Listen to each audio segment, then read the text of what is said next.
Secular optimists are wishful thinkers, discovering the present payoffs of optimism. They conduct seminars and write books on thinking positively. And sometimes you'll see this, let's all think positive. Let's all, and you go, okay, so if you have no faith and trust in God, no basis upon which to think that you will have eternal life, that no basis on which to think that you'll live as a resurrected being in a resurrected world, bringing honor and glory to Christ and being reunited with family and friends.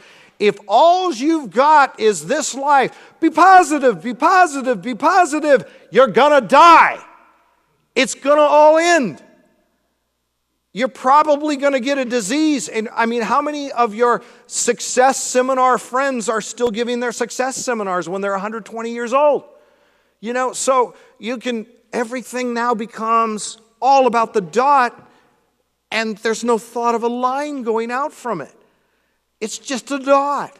And then all of a sudden it's like, well, why not eat, drink, and be merry and do whatever we want, for tomorrow we die. And that's actually more realistic.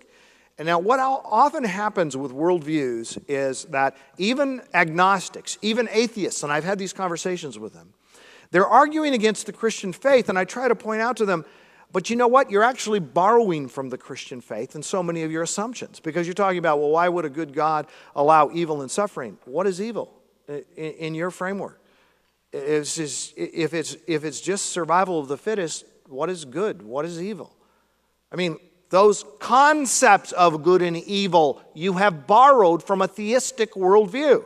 There's good because there's an ultimate God who is the judge of all and whose character is the source of all goodness, and that which violates his nature is what evil is.